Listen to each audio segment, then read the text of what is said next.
Docteur Céline Lamy, bonjour et bienvenue On n'est pas du monde. Bonjour, merci pour l'invitation. Alors, depuis une quinzaine d'années, vous pratiquez la médecine psychiatrique auprès des enfants, c'est bien ça? En France d'abord, puis au Québec depuis quelques temps.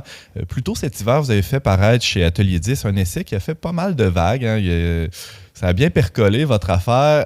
Ça s'appelle « Le drame des enfants parfaits pour une permaculture de l'enfance ». Docteur, faisons un constat ou posons un diagnostic. C'est quoi ce drame-là? Ce drame, j'entendais tantôt l'idée de on ne voit pas l'enfant, on ne voit plus l'enfant. Puis certains me disent c'est un peu abusé le terme de drame. Puis en général, je dis t'as raison, je devrais plutôt parler de crise de l'enfance. On parle beaucoup de crise climatique. Mais je pense qu'on est rendu à un point avec nos enfants où on est vraiment dans un état critique. Donc vous avez raison, c'est pas un drame, c'est critique.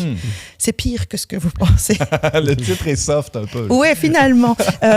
Dans le sens où, la première fois que j'ai mis les pieds en service de pédopsychiatrie, je devais avoir peut-être 17-18 ans, jeune étudiante en médecine, et c'est un stage que j'ai choisi en pédopsie, puis je débarque là, en France, et c'était encore l'époque d'une prise en charge qui faisait du sens dans l'idée de on accueille l'enfant dans tout ce qu'il est, dans tous ses systèmes, la famille, l'école, on le voit, on l'entend, on l'écoute. Et je me rappelle le patron de l'époque invitait à la table toutes les personnes qui connaissaient l'enfant dans le service. Mais quand je dis qui connaissaient l'enfant, c'était le préposé aux bénéficiaires, la personne qui faisait le ménage, la personne de la cantine. Tout le monde venait s'asseoir pour parler du jeune et dire qui est cet enfant. Et petit à petit, ça s'est délité, en fait. C'est-à-dire, quand je suis rentrée vraiment en pédopsychiatrie en tant que docteur, là, je me suis rendu compte qu'on était rendu dans quelque chose de très catégoriel, de très biomédical, et qu'on avait perdu le sens de, pas qu'est-ce que c'est un enfant, mais qui est l'enfant. Et au point où on est rendu actuellement, hein, on m'amène un enfant avec un petit mot qui dit « bris de fonctionnement ». Donc comme un objet lambda, et on me demande finalement de réparer. Comme un grille-pain cassé. Tout à fait. On me demande de réparer. Dès la première page, vous dites, les parents ne posent plus la question, qu'est-ce qui se passe, mais qu'est-ce qu'il a? Qu'est-ce qu'il a? Oui, parce qu'il faut aller vite. On est vraiment dans quelque chose de très solutionniste maintenant, ouais. Donc il faut comprendre rapidement où est le bris pour venir... C'est même pas l'idée de le réparer au sens vrai du terme, c'est de venir faire en sorte que cet enfant qui crie par ses symptômes et par ses agirs que plus rien ne fait de sens, on veut bâillonner, en fait. Donc, on me demande quelque part de bâillonner l'enfant pour qu'on l'entende moins dire « mais la vie ne fait plus de sens ». Ce qu'on veut, vous dites qu'on veut pas tant, on veut pas tant que ça le réparer, on veut surtout qu'il fonctionne comme tous les autres. C'est ça, que ce soit un grand champion. Ah ouais, que ce soit un grand champion, c'est-à-dire qu'il... Pas juste dans la moyenne, mais non, qui fit déjà dans le moule, c'est-à-dire dans le moule, que ce soit dans la famille, à l'école, et puis non seulement on veut que ça tienne à l'école, mais on veut aussi qu'il performe. Ah ouais. C'est-à-dire qu'on est rendu, c'est pour ça que je parlais d'agriculture intensive, je trouve que beaucoup de parents sont rendus des éleveurs de champions, mais qui n'en sont pas.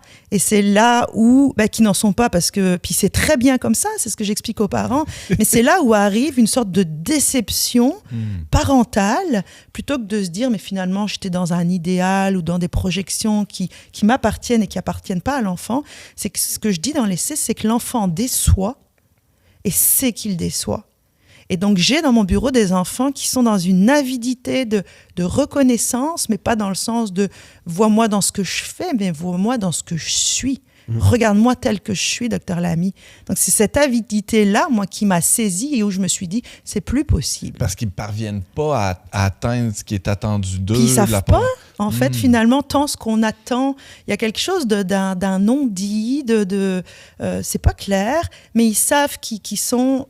très vite défaillants, puis on leur dit, en plus, on va t'amener voir un docteur qui va te trouver et qui va te donner des pilules.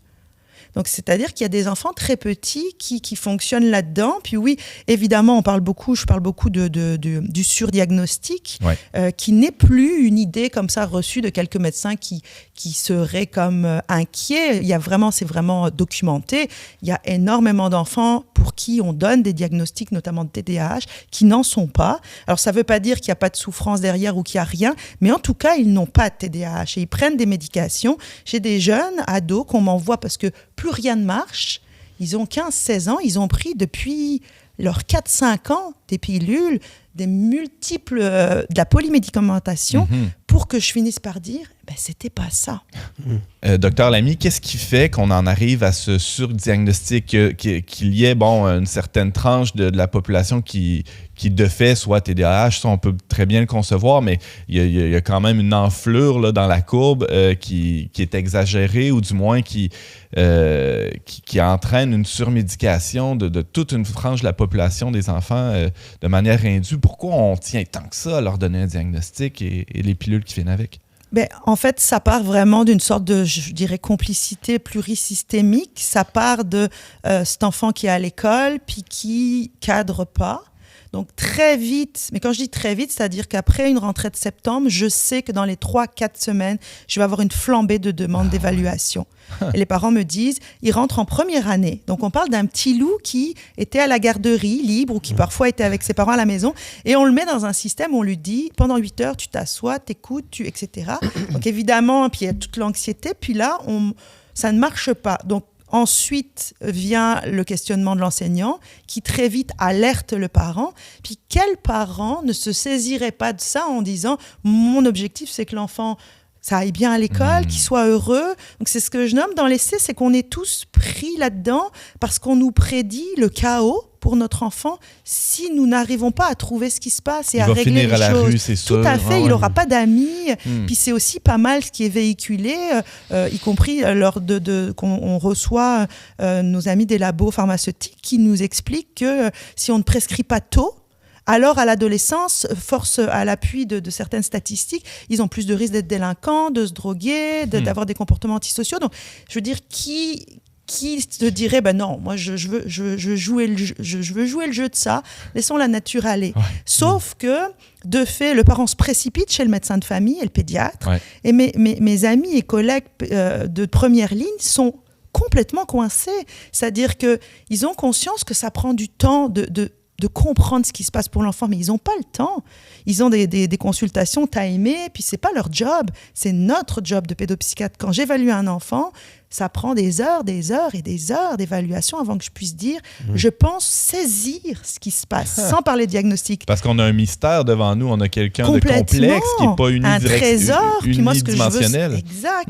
Donc de fait, mes amis de première ligne arrivent à tenir le fort pendant quelques consultations en disant on va faire une requête au CLSC parce qu'il faut que quelqu'un vienne observer à la maison, à l'école. Ouais. Mais les requêtes au CLSC, elles sont traitées en combien de temps? Ça prend parfois un an et demi. Puis au final, ça continue à se dégrader. L'enfant est très vite étiqueté. L'enseignant a l'idée que c'est un TDAH. Il y a une espèce d'effet Pygmalion. Complètement. Puis le parent me dit bien, c'est pas l'enfant que je connais moi tant à la maison. Il y en a beaucoup qui me disent ça. Moi, quand on me parle de mon enfant à l'école, je ne le reconnais pas.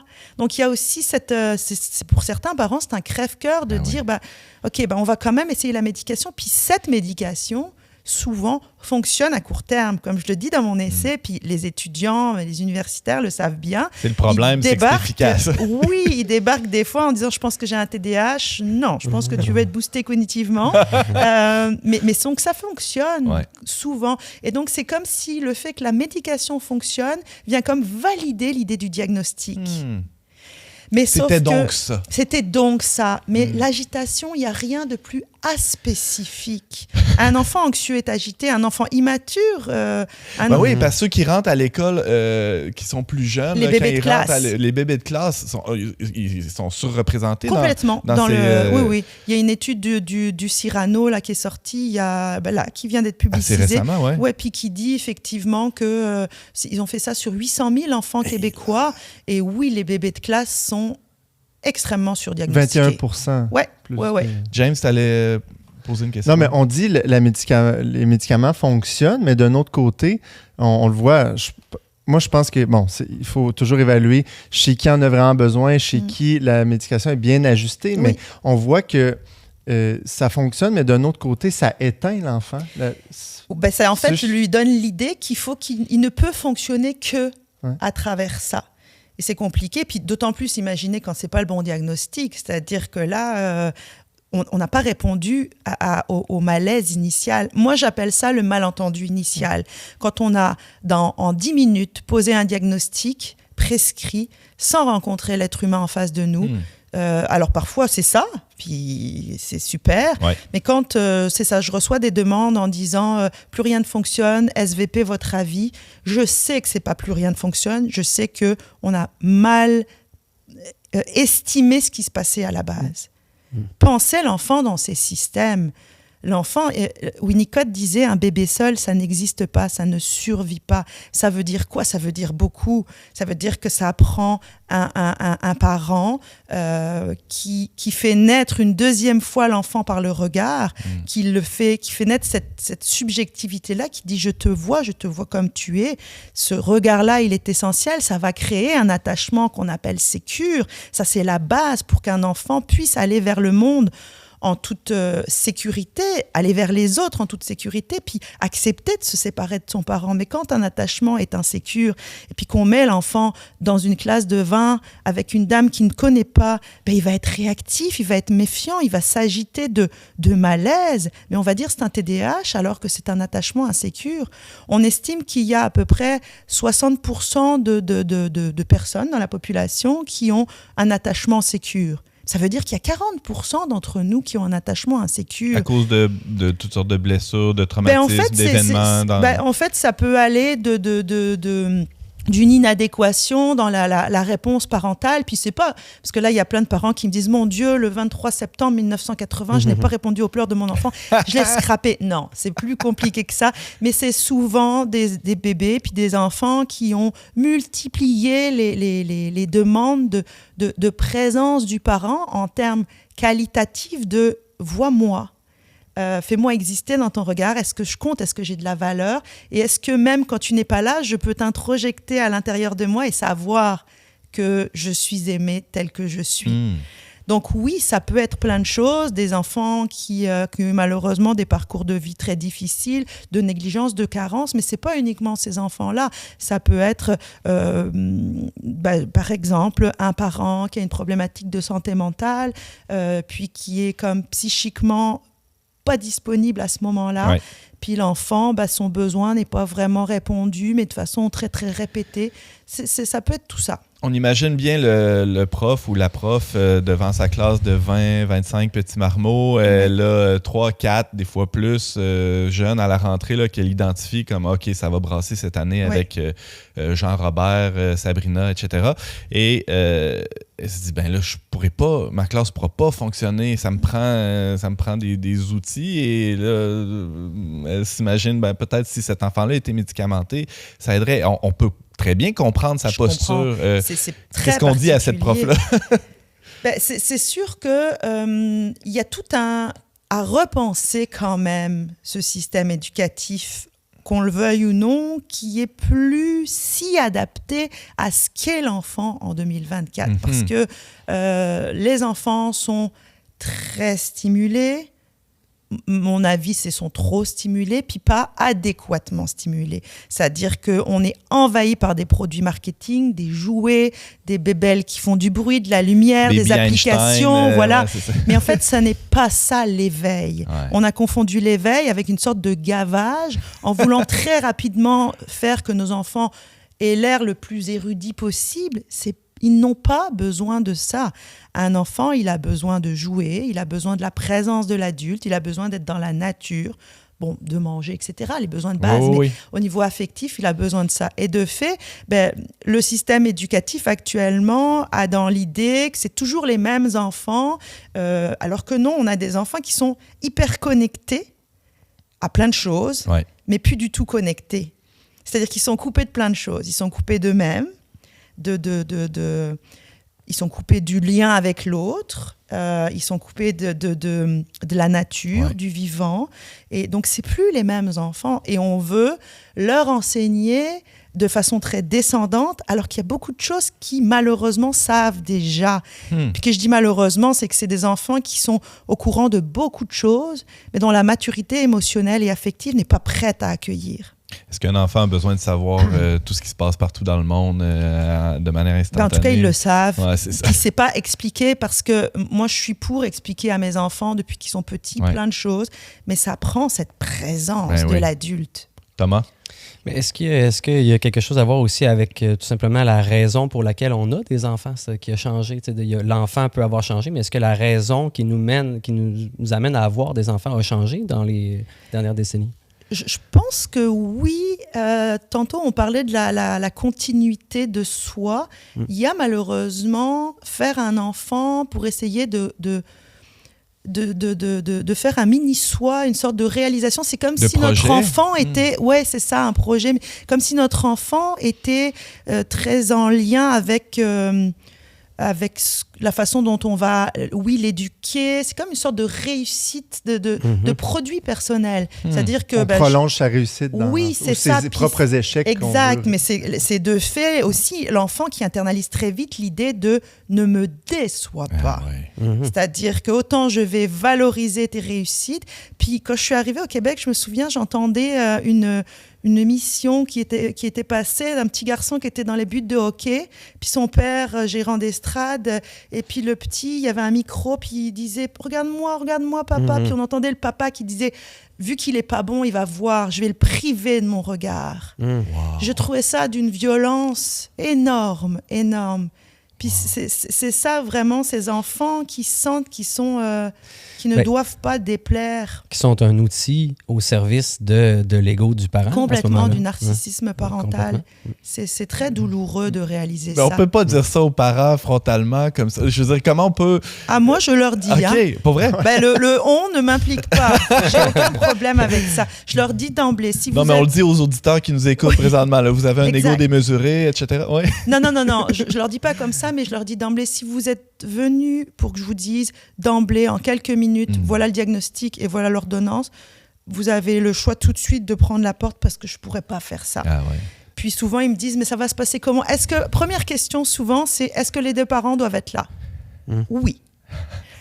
Oui, mais le papa n'a pas trop d'idées sur ce qui se passe. Moi, j'ai besoin d'avoir l'avis de votre conjoint parce que les papas, des fois, sont moins anxieux sur certaines choses, puis me donnent l'heure, des fois, très juste sur qui est mon enfant. Pas tant encore par rapport à l'école ou autre, donc j'aime beaucoup que les papas soient là.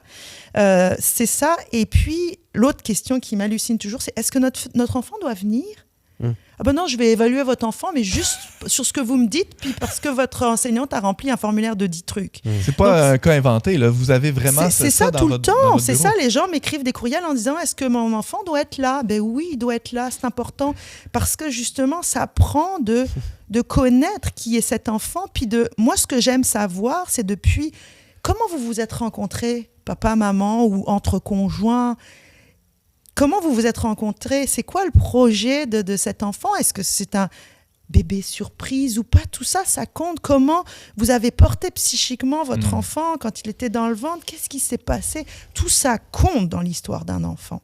Parce que dans l'idéal, on accueillerait l'enfant comme un don, comme quelque chose qui en tout cas, je parle pour moi, qui arrive, de manière des fois plus planifiée ou désirée, de manière des fois un peu plus surprise, mais une fois qu'il est là, l'accueillir, vous avez dit tout à l'heure, tel qu'il est, sans a priori, sans attente, sans fardeau. C'est pas évident, ça. Quand même, c'est un idéal, mais finalement, on a tous nos bébites qu'on traîne, Tout etc. à fait. Ben, c'est difficile, d'autant plus que pendant la grossesse, il y a le phénomène de transparence psychique, qui est une sorte de bain hormonal qui fait qu'on est beaucoup plus sensible à des représentations, puis à des projections de qui va être cet enfant, quel parent je vais être et quel lien je vais avoir. On idéalise un petit peu ça à cause de ce bain hormonal-là. C'est pas le cas tout le temps, mais c'est comme ça normalement que c'est fait. Normalement pour que l'attachement se fasse. Puis qu'on arrive à s'accorder émotionnellement avec notre bébé. Mais ça doit être ensuite transformé en deuil. de se dire, mais ça, personne ne nous le dit à la naissance, c'est qu'il va falloir faire le deuil de cet enfant idéal, du parent idéal qu'on pensait être et de la relation idéale. C'est nécessaire de passer ça pour être dans une rencontre au réel, vrai de notre enfant. James, puis Thomas. Non, mais c'est ça. On parle beaucoup de la pression que les parents peuvent mettre Oui. sur les enfants, mais c'est aussi parce que les parents eux-mêmes, vous dites, ont souvent cette idée de ce parent idéal. Puis, Oui. socialement, il y a beaucoup de pression. C'est drôle parce que Naître et Grandir fait depuis un certain temps des publicités Oui. qui tendent à C'est essayer génial. C'est tellement drôle. de calmer un peu les ardeurs des parents qui veulent... Mais c'est pas les parents en soi, en Non, fait, parce que c'est ça. si, dans l'essai, c'est ce que je nomme, je parle des différents sous-systèmes, mais n'oublions pas quand même que nous répondons tous, en bons petits soldats que nous sommes, à des injonctions sociétales. Je nomme assez facilement cette idée de néolibéralisme où l'enfant est rendu un capital comme un autre, un capital humain dans lequel on investit et pour lequel on attend un retour sur investissement. Donc tout est marchandisé, de la prise en charge de la petite enfance, les programmes pour les parents, parce que si on regarde l'histoire de la parentalité, depuis très longtemps, nous sommes parents considérés comme profondément inadéquats pour nos enfants. Ouais. Puis ça, on a internalisé ça avec l'idée que le bon système va nous proposer tous les outils, avec force de sous bien Il y a un sûr, marché, ouais, bien pour sûr. faire en sorte que nous soyons les plus adéquats possibles. Mais on internalise ça, cette responsabilité-là, cette culpabilité de ne pas être bon, tandis que finalement, l'État se désengage pas mal. C'est-à-dire qu'il nous regarde nous débattre dans nos systèmes, que ce soit le système de santé, système éducatif, le système parental, en se disant, on le voit bien dans les médias, c'est tantôt les parents, tantôt les mauvais médecins qui prescrivent trop, tantôt les profs incompétents. C'est-à-dire qu'on ne cesse de désigner et puis on ne nomme pas l'éléphant dans la pièce. Ces injonctions sociétales. Il y a le rôle de l'État assurément à revisiter, là, à remettre en question. Est-ce que les collectivités à plus petite échelle aussi peuvent jouer un rôle dans le développement de l'enfant? Le quartier, la communauté, bon, ici on est dans un balado qui s'intéresse à la fois à la communauté de l'Église. Ça peut être aussi, bon, je parlais du quartier, mais des fois, il se crée des petites communautés autour de l'école, de parents.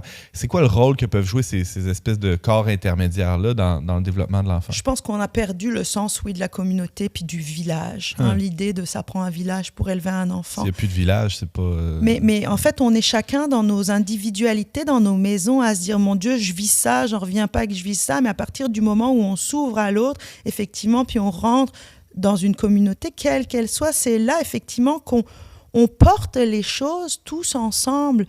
Je discutais récemment avec une dame qui me disait, mais la ville dans laquelle on est, il y a beaucoup de traumas complexes, beaucoup de choses difficiles, mais elle me disait, je sens qu'on va créer quelque chose dans la communauté qui fait que la communauté va porter les traumatismes plutôt qu'individuellement. Thomas? Parce que on a tendance à concevoir la communauté comme un agrégat d'individus qui serait... alors que la communauté, c'est un corps commun. Mais comment est-ce qu'on peut... comment on peut rencontrer l'autre puis faire corps avec lui dans la ville, dans des environnements qui sont tellement complexes, tellement... C'est des paquebots là, qui se déplacent pas facilement. C'est là où le village, la métaphore du village parle. Oui. Parce que c'est plus facile, cette rencontre-là, mais est-ce que cette rencontre-là, justement, est-ce qu'on peut la transférer aussi en ville? Puis comment est-ce qu'on peut faire des communautés à l'intérieur des villes? Je pense que oui, on parlait de l'école. L'école est quand même le point de ralliement. Là encore, si on regarde les sorties de classe, les parents sont sur leur téléphone ou attendent leurs enfants dans leur voiture. Moi, j'ai envie d'inviter les gens à sortir de leur voiture, à laisser le téléphone, puis à aller dire, êtes-vous le papa d'Augustin? Êtes-vous la maman d'Adèle? Puis tu sais, ça prend d'oser rencontrer l'autre, mais c'est une décision. L'école, donc oui, le voisinage aussi. Est-ce que vous connaissez le nom, prénom, ce que fait votre voisin? Moi, quand je suis arrivée dans mon quartier, j'ai été toquée autour, mais j'ai été... Mais qu'est-ce qui se passe? C'est comme, quel est le problème? Bonjour, je viens me présenter, je suis la maman des enfants, vous allez entendre de la vie autour. Ça prend une décision de faire communauté, en fait. Mais tantôt, vous avez parlé de deuil, et puis je pense qu'il y a un lien à faire avec ça aussi, c'est que si on veut faire un deuil, il faut accepter que quelque chose meurt. Oui. Forcément, il faut accepter quelque chose meurt. Puis il y a quelque chose peut-être aussi dans notre rapport à la mort qui a changé, c'est-à-dire qu'on n'est plus capable de... Puis associé au deuil aussi, il y a la douleur associée au deuil. C'est douloureux, un deuil. Oui. C'est facile de dire à quelqu'un « fais ton deuil », mais c'est une autre chose de le vivre. Donc, est-ce qu'il n'y a pas tout ce rapport-là à la souffrance, à la mort, qui fait que c'est mourir à soi que d'aller cogner chez son voisin puis de se présenter? C'est piler sur son orgueil, de peut-être se faire fermer la porte au nez ou ça. Tout à fait. C'est accepter la vulnérabilité dans un monde où on nous dit qu'on doit être toujours la meilleure version de soi-même. Les coachs, ils adorent ça. Là, moi, je m'érige vraiment, je ne supporte pas cette image. Donc, c'est-à-dire, chaque jour, tu te lèves en disant « Hier, j'étais pas bon, mais là, je veux être... » Quand est-ce que ça s'arrête d'être cette meilleure version de soi-même? Donc oui, effectivement, revenir à cette vulnérabilité, puis à cette authenticité de dire « J'accepte d'être vu comme je suis ». Puis ça prend qu'on le décide parce qu'on a été élevé, on n'a pas été élevé là-dedans aussi. C'est-à-dire que nos masques sociétaux, je ne sais pas pour vous, mais moi, j'ai très clairement l'idée du regard, à un moment donné, de ce parent que je déçois. Et où je me dis, il va falloir que je sois à la hauteur. Et de poser ces masques et de décider, en arrivant au Québec, justement, le Québec, c'est pour ça que je remercie le Québec dans mon essai, d'avoir permis de faire réémerger cette petite Céline de 10 ans, l'authentique et la vulnérable. Puis oui, ça prend de décider de faire mourir quelque chose, mais qui est, pour moi, profondément artificielle, superficielle, puis qui colle à ces injonctions sociétales. On veut plus de ça. Docteur Céline Lamy, on parle du rôle des profs, du rôle des parents. Beaucoup, les parents, on se demande un peu sur quel pied danser, comment interagir avec notre enfant. Vous avez une image très forte qui traverse, qui est surtout développée à la fin de ce petit livre-là, Le drame des enfants parfaits, dont on parle aujourd'hui. De la permaculture. Qu'est-ce que vous entendez par là? J'aimerais que vous développiez un peu. La permaculture, en fait, ça date des années peut-être 60-70 où aux États-Unis et puis à certains endroits d'Europe, il y avait déjà cette idée, on est en train de rendre les productions agricoles très... thématique. Donc, c'est des champs de maïs, des champs, etc. Puis, les gens du cru se disaient, mais c'est vraiment contre-intuitif de ce qui est nécessaire pour qu'on ait quelque chose de florissant, de la biodiversité. Ça rend les cultures très vulnérables aux parasites. Il faut ajouter plein de chimiques là-dedans. Voilà, donc il faut booster des pesticides, des fertilisants, etc. Et puis, moi, je me suis trouvée être avec les enfants dans cette agriculture intensive. Puis, alors que je viens d'un petit village où mes grands-parents n'ont jamais utilisé de pesticides, etc.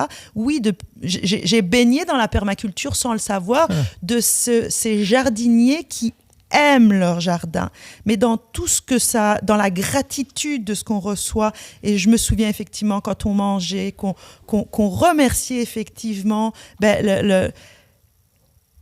on était dans la gratitude, effectivement, du soleil, de la pluie, de papy qui s'était levé tôt le matin, etc. Donc, cette gratitude-là, puis cet amour de la terre. Et donc, la permaculture, l'idée, c'est de revenir au bon sens pour faire en sorte qu'on ait des cultures tout aussi florissantes, mais pas artificielle. Et Bernard Alonso a sorti un livre qui s'appelle Permaculture humaine, et où il dit effectivement que dans la permaculture humaine, c'est l'idée de revenir au sens de c'est quoi l'humain, de quoi l'humain a besoin, c'est quoi ce que lui appelle la zone 0-0, c'est-à-dire qui sommes-nous profondément, c'est quoi le sens de notre vie, de notre existence, avant même que tous ces masques-là se posent de la société. Qui étions-nous avant de rentrer à l'école, etc. Et donc, je l'ai rencontré, il m'a dit, tiens, on va découvrir tes niches. Il appelle ça comme ça. Les niches, c'est les endroits où on est à notre plein potentiel. Et c'est ce qui existe avant qu'on rentre dans tout ce système néolibéral. Puis moi, je me disais, OK, je suis médecin engagé, donc dans ma niche, ça va être probablement l'altruisme dans le sens le don à l'autre, etc. Mais sauf qu'il questionne, il demande des photos, des vidéos de qui on était petit. Puis ce qui est sorti, c'est la communicatrice, donner de la joie et puis justement la spiritualité. Puis le côté très altruiste attendu d'un docteur, c'était un tout petit peu après.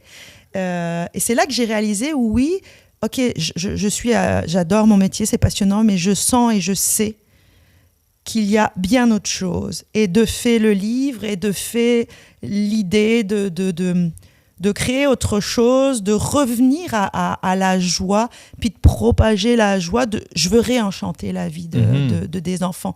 Je veux pas les surdiagnostiquer, je veux pas leur donner de la médication, je veux réenchanter leur vie.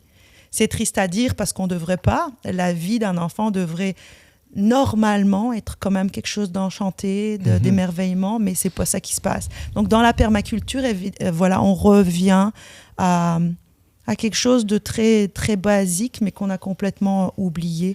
Mais c'est une image formidable, moi je trouve, là, bravo de l'avoir trouvé. Je trouve que en tout cas, ça colle beaucoup à ce que j'espère, en tout cas, comme pour mes enfants, mais aussi il y a quand même un travail du jardinier, c'est-à-dire que c'est pas la nature à l'état de nature, je pense à Rousseau. Là. Ça prend l'effort, ça prend, mais de respecter aussi les cycles, les saisons, ça prend une connaissance du terroir, du sol, ça prend l'amour. Quand même. Parce que quand on fait quelque chose avec amour et avec enthousiasme, alors on persévère et on y retourne. Et c'est ce qu'on a aussi oublié par rapport à l'école et nos enfants, c'est qu'on leur fait apprendre des choses pour lesquelles il n'y a pas beaucoup d'enthousiasme et on ne comprend pas qu'ils ne persévèrent pas. Mais ça ne stimule pas leur dopamine. Mais non. L'amour et l'enthousiasme, ça, oui. Thomas?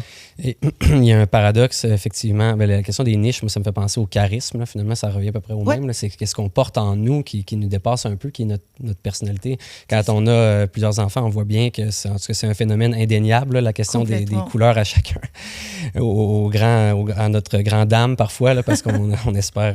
on aimerait faire de la monoculture. Parfois, ça serait combien simple. C'est plus facile, plus rapide. Mais c'est ça, il y a comme un paradoxe dans le fait qui s'applique aussi aux jardiniers, dans la parentalité, où est-ce que plus on aime dans le sens de plus on est présent, plus on prend le temps d'être avec son enfant, plus on l'aime, plus il nous donne sa couleur propre, et plus c'est facile de l'aimer. C'est-à-dire que, comme le jardinier lui-même, en tout cas, je ne sais pas s'il y en a des jardiniers qui sont vraiment dans la monoculture intensive, puis qui aiment leur terre, puis qui aiment leur... Mais des fois, je pense que ça doit être plus difficile d'aimer leur culture, d'aimer leur terre, comparativement à un jardinier qui, lui, justement, aime son terreau, là, travaille. Donc, il y a comme à la fois un cercle vicieux, un cercle vertueux. Lorsqu'on aime notre enfant, on passe du temps avec lui, on apprend à le connaître, ça devient plus facile de l'aimer. Parce que lui-même, il se révèle. Mais il s'autorise à être, en fait, puis à montrer ses couleurs. C'est-à-dire qu'à partir du moment où tu es aimé comme tu es, alors tu t'autorises justement cette couleur-là. Pour revenir sur les agriculteurs plutôt dans la monoculture, j'ai connu les deux, parce que c'est ça, moi, mes grands-parents qui étaient dans un jardin, mais c'était un paradis. On était quasiment dans l'autosuffisance. Et puis, j'avais les cousins plus jeunes qui, eux, étaient déjà dans l'idée d'être productifs et qui ont acheté des machines qui coûtaient des millions, etc. Puis, oui, ils étaient contents, mais pas dans le sens de l'amour de ce qu'ils faisaient, mais dans la réussite de dire « vois comment j'ai produit ça, puis je suis meilleur que l'an passé, etc. » Mais au prix, en tout cas, je ne sais pas au Québec comment ça se passe, mais en France, il y a énormément d'agriculteurs et de jeunes agriculteurs qui ont des problématiques de santé mentale, un taux de suicide énorme. Donc, je ne pense pas qu'ils soient heureux là-dedans. Il y a quelque chose de très isolant, en fait, dans ce côté performatif-là. J'aimerais une dernière question avant qu'on passe le crachoir à Thomas là, sur sa chronique, mais j'aimerais vous entendre sur la quête de sens. Au Québec, on a disons, c'est une image qui est couramment utilisée, jeter le bébé avec l'eau du bain. Quand on a eu la Révolution tranquille, toutes les questions spirituelles ont été passées à la trappe aussi. Est-ce que ça a des répercussions sur la santé mentale, d'après vous, sur la santé mentale des jeunes en particulier? Mais au sens large, de toute façon, on est convaincu, moi je suis convaincue, mais en psy en général, que si on avance sans sens, on n'avance pas, en fait. C'est qu'il arrive un moment où on se retrouve dans une sorte de vide, mais qu'est-ce que je suis, qui je suis pour l'autre, etc. Puis, donc ça, c'est une certitude. Puis, il y a un livre de Viktor Frankl qui parle justement du sens, qui est essentiel. Et je rencontrais récemment une psychologue qui fait de ce qu'on appelle la logothérapie. C'est justement le travail autour du sens. Pourquoi on est là, c'est quoi le sens de notre vie. Et elle dit, tu serais surprise, Céline, de comment les enfants et les adolescents actuellement, c'est la question qu'ils posent. C'est quoi le sens de tout ça? C'est quoi le sens de ma vie? Et je suis d'accord avec elle, puis j'en parle quand même régulièrement. Quand la porte se ferme de mon bureau et que l'enfant ou l'adolescent est là, il parle beaucoup de ça et la spiritualité est très présente, beaucoup plus qu'on ne croit.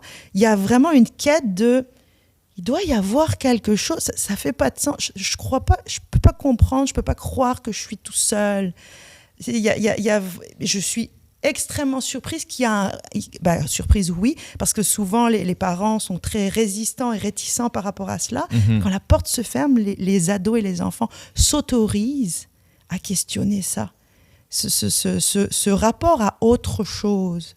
Je trouve ça très intéressant. Et c'est assez rare qu'ils aient l'occasion, justement, d'extérioriser ça, d'en discuter. C'est comme un peu tabou, ça doit être relégué à la sphère privée. Bon, ça, c'est des choses intimes. Tu parles pas de ça avec tes amis, à l'école, certainement pas.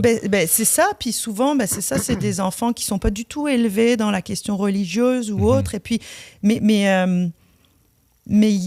c'est ça, je pense qu'on parle d'une crise de sens, mais à l'inverse, j'ai l'impression que ces enfants, cette nouvelle génération est porteuse d'un renouveau, vraiment, vraiment, vraiment. Docteur Céline Lamy, on poursuit la discussion avec vous. Si vous le voulez bien, je rappelle que vous êtes pédopsychiatre et auteur de l'essai « Le drame de l'enfant parfait » paru chez Atelier 10 plus tôt cet hiver. Merci beaucoup. Merci.